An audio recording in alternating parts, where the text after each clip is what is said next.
Want to welcome you guys back to another episode of Pistons Talk Podcast presented by FanDuel.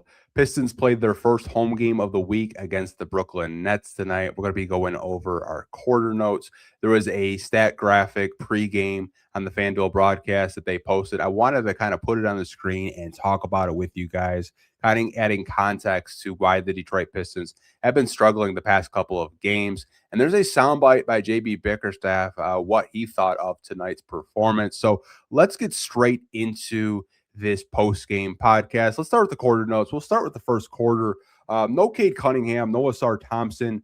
Didn't really get an update on Asar pregame. They kind of said like they'll just kind of play it by ear. They don't really know a timetable when he'll be back. If you guys missed it, last game against the San Antonio Spurs, he rolled his ankle. He was able to kind of walk on his own power with assistance from the Detroit Pistons medical staff. So that is a good sign. If I had to guess, maybe a week or two with the SAR with that sprained ankle. And also Cade Cunningham. Cade Cunningham was questionable, going into the game tonight. And when I saw it on the injury report, I was like, maybe it's just kind of like a rest day because you are playing the Brooklyn Nets. And their team, before going into this game, only had 15 wins in the season, but no Cade Cunningham tonight. So you had a starting lineup, which I was kind of surprised to see this. It was Danish Jenkins. That's not what surprised me. It was Marcus Sasser getting a starting nod at shooting guard. Then you slid Duncan Robinson over to small forward, and then your usual front court with Tobias Harris and Jalen Duren. So those were the five that JB Bickerstaff put out against the Brooklyn Nets. Now, Danish Jenkins did start off the quarter, I thought, very aggressive. And it's something that I really haven't seen since he's, gotten his contract. He's kind of been passive in a sense where he's just looking to, set everyone up. He hasn't really been looking to score. I thought, you know, throughout the season, the one thing that I really admired about his game was just him being able to score at all three levels, shoot three pointers, put the ball on the floor. But he has really struggled since receiving that contract. But it was good to see him, early on be aggressive. But throughout the game, he kind of got a little bit passive, in my personal opinion, in a sense. Duncan Robinson committed three fouls in this first quarter, so he didn't really get to see too much out of him. He did hit one 3-pointer in the first quarter, but then had to sit for a majority of that first quarter. Pistons kind of went on a 12-2 run in the first, and they went on multiple runs in this first quarter because they were just being disruptive defensively. And Marcus Sasser looked great. First quarter, didn't miss a shot, had 8 points, was hitting his threes. It's good to see him, get some playing time. I know he's a player that we have talked about in the past about like, why don't we play Marcus Sasser when we need more 3-point shooters? He was able to get some clock and look good in the first 12 minutes of action. And the Pistons had a lead, 32-19 after 12 minutes of action. Going into the second quarter, the Pistons defense was very active, playing the passing lanes, getting steals. We saw Kevin Huerter for a second straight game get significant rotational minutes. And he made some good plays, hit a 3-pointer. Really liked what I saw out of him just offensively. Defensively, it's just like it is what it is with him. He's not traffic home, but at least he tries out there, moves his feet. And the Pistons did maintain their lead in the second. Brooklyn was just kind of like getting back into it, but it just got to a point where like the Pistons had a pretty healthy lead after two quarters of play. Marcus Sasser did get his ankle kind of tangled up with Day'Ron Sharp. It was really ugly. He looked like he was in a lot of pain. I didn't know if he was actually going to play the rest of the game, but he was able to kind of get up on his own power and be okay, which you love to see. You don't like to see any NBA players get hurt. But going into halftime, the Pistons had a pretty decent lead. It was 62-46. Now, coming out of halftime, Duncan Robinson opened up the quarter, just making threes. Obviously, getting three fouls in the first half wasn't ideal for him. So he was looking to make the most out of his minutes and try to stay out of foul trouble. But the Pistons really didn't run any half court sets. It was just a bunch of isolation plays and just really tough, low percentage shots. And JB Bickerstaff took a timeout after Brooklyn went on an 11-3 run. And the Pistons defense was just really lackadaisical. They weren't rotating. There was multiple possessions in the third quarter where players like Terrence Mann was just left wide open for three. And even after that timeout, Brooklyn scored four more points. So it was a 15-3 run. And the Pistons were up as much as 23 points in this third quarter, you guys. And Brooklyn got pretty much back into this game after the third quarter. It was 84-73 Pistons. Going into the fourth, they did start playing more organized and moving the ball, but that was very short-lived. They went 4 straight minutes without a field goal. How many times have I come on a post-game podcast with you guys and say, this team at times can go 3 to 5 minutes without actually making a field goal? Obviously, they can get to the free throw line and score that way, but not scoring for 3-4 minutes at a time. It's not ideal, especially against a team in the Brooklyn Nets that are currently rebuilding. The only real threat tonight out there was Michael Porter Jr. And Terrence Shannon. Day'Ron Sharpe didn't really come alive until in the fourth quarter. And he was just killing the Pistons on the glass. Every 50-50 ball it seemed like he got, he was just scoring down low in the post, 2 to 5 feet area. And he was just, out hustling Jalen Duren out there. We really committed too many turnovers down the stretch. Nets went on a 10-0 run, and they were able to take a 2-point lead, 105-103. Pistons were able to make a stop, and it was a 107-105 game. The out-of-bounds play, it obviously was designed for Tobias Harris, the first one, not the second one.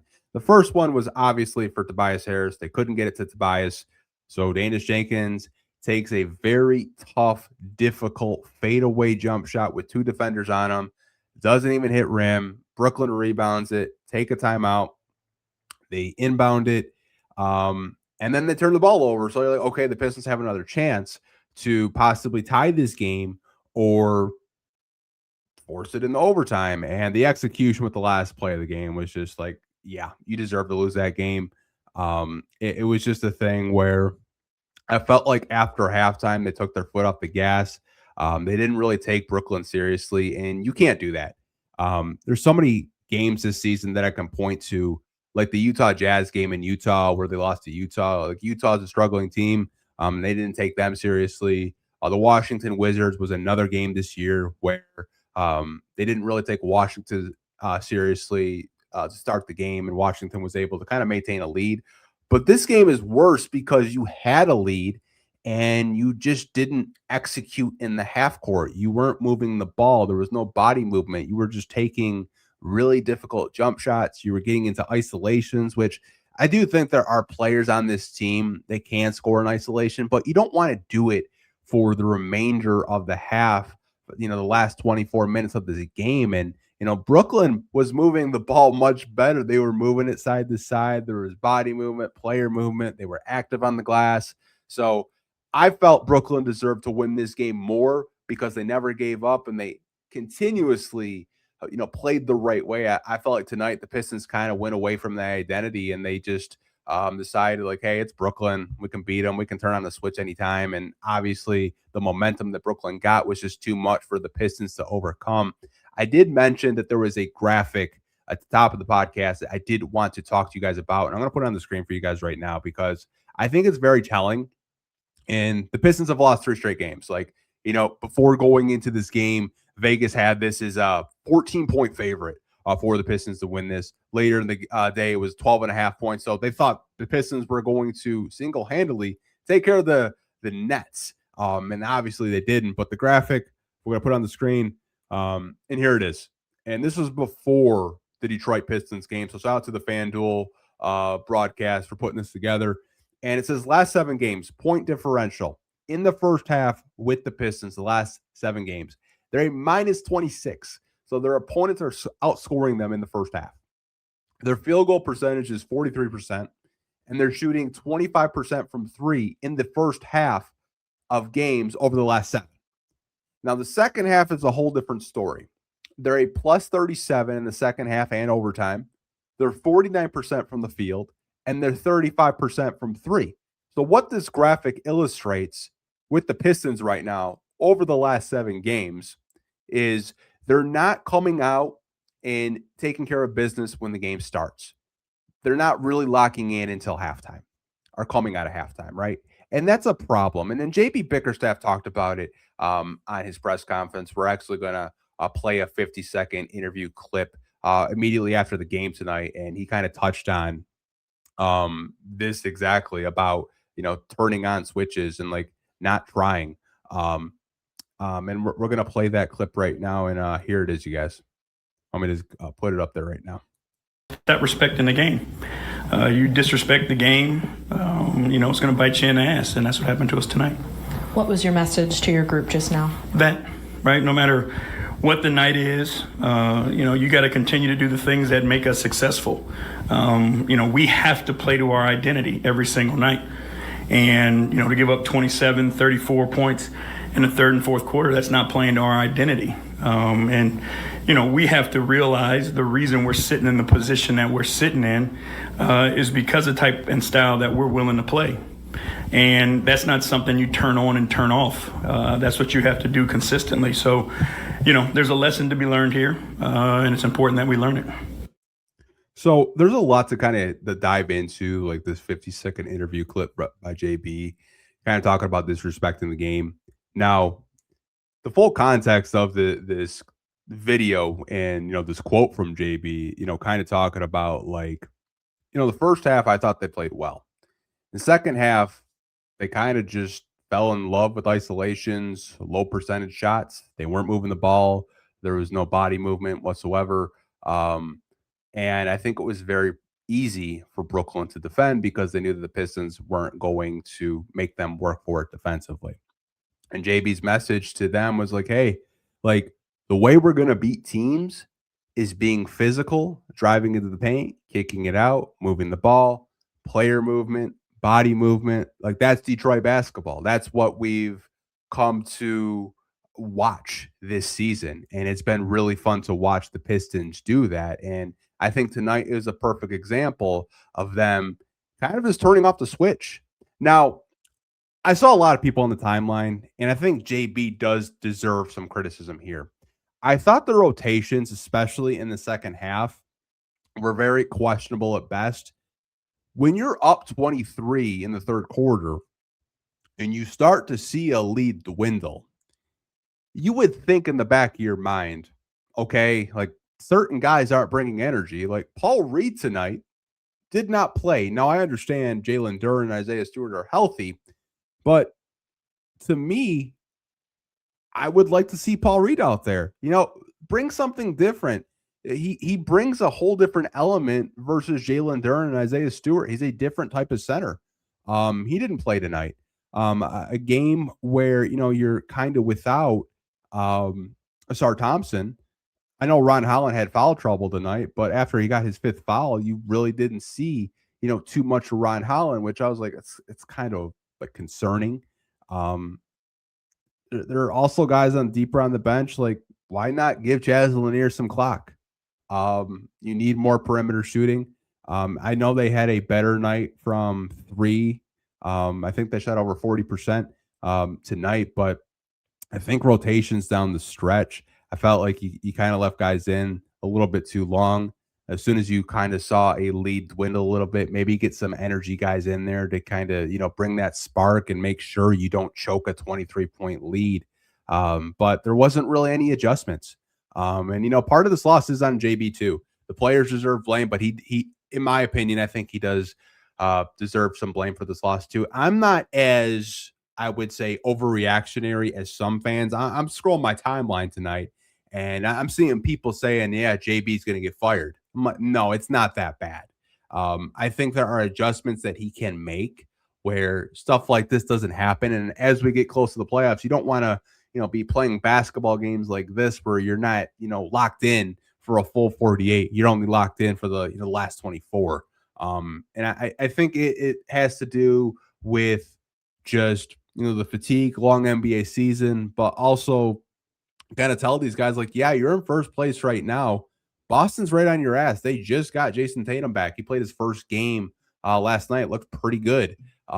If the Pistons do want to keep that first seed, they're going to have to wake up because they lost 3 straight games. You have a back-to-back. You have the Miami Heat tomorrow, which they're only favored by 1.5 on FanDuel right now. So Miami is a team that can cause the Pistons a lot of problems because they're one of the better fast-paced teams in the NBA. The last time the Pistons saw the Miami Heat, Norm Powell went absolutely crazy. Tyler Herro just had a performance recently, I believe it was a night or two ago, where he scored over 30 points, had 9 rebounds and 9 assists. He looked great out there. So Pistons want to get out of the losing column. They're going to really have to wake up and lock in tomorrow against the Miami Heat in Miami. So you don't want to lose 4 straight. The most they've lost before going into tonight was 2 consecutive games. I mentioned it last podcast. It was in December. It's the first time this year where they've lost 3 straight games, and you can start to see some slippage from this team in terms of production, in terms of defensively. It's not the same. Offensively, I think they've gotten a little bit worse. So definitely a game that I think is going to sting, and they'll probably look to be very active tomorrow against the Heat, you would hope.